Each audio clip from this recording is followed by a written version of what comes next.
we have sent out 7 notices cutting across what we are trying to do to correct the city area. 4 notices around the transport sector.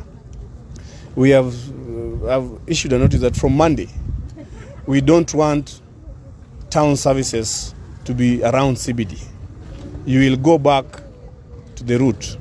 We have issued the notices in terms of routing. We are going to release them to circulate out. So town services, go back to where you are.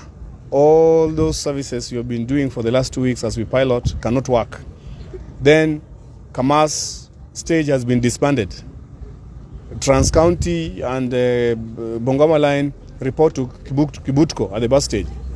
Get a space. The matatus that have been operating at Ahero Muwok, go back to Kibutko for space allocation. The ones opposite Aga Khan, called the Biafra, there's nothing like Biafra stage. Go back to Kibutko for allocation. Tuk-tuk, the ones near Palmas, go back to Kibutko to allocate your space near the bus stage. Tuk-tuk, the ones opposite Aga Khan, near Dal Hotel area, go to Uhuru Business Market. Trucks that have been getting to the bypass, especially the sugarcane trucks or heavy loaded trucks. Please, you are restricted to use Rabur area to Kibos.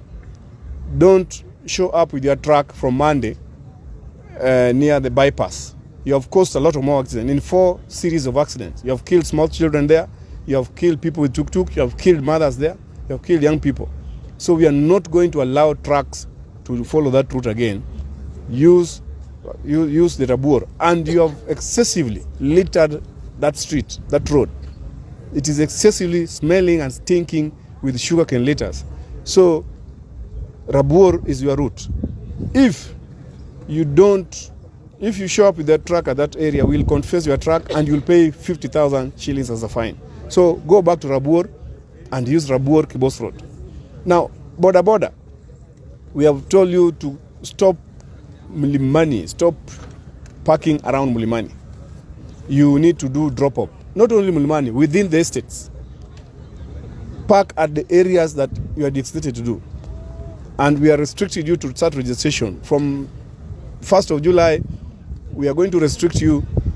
Either you charge fairly 1 passenger with a helmet and the jacket, but don't carry more than 3 or 4 passengers on border. We are going to restrict your movement, and within you, filter out the thugs that are within the border that are causing heinous problems in this city. Now, we have also restricted the musics. We are reiterating music, noises, noise pollution in the estates, especially Mlimani. If you know you are running a restaurant in Mlimani and you're playing music at night, you have 7 days. I'm writing a letter on Monday to the liquor board to revoke your licenses. Your licenses will be revoked if you're making any noise in the estate, be it Mlimani or everywhere. So, do the restaurant, sell food and other things, but don't play any music in the estate. Those are the restrictions we are trying to implement on all those sectors. The final one, the traders in Apindi Street, Garissa Lodge and Nyamlori, start your mass exodus to Uhuru Business Market. Whether you meander or you do what, you will leave. You must leave. You will go. So don't wait for me to come to restore order there. The repairing and upgrading of manholes and sewer lines and the drainage you have blocked there should start by 15th July. I've given you up to 15th July. Leave on your own. Go and occupy your stalls. We want to start reorganizing that CBD2 area, opening those drainage and opening those manholes. Please leave the place. There's no way you will not leave. You will leave and you must leave. Start leaving in the next 2 months and go. Thank you. So that's okay. So email, which name? Yeah, sorry. Oh, okay.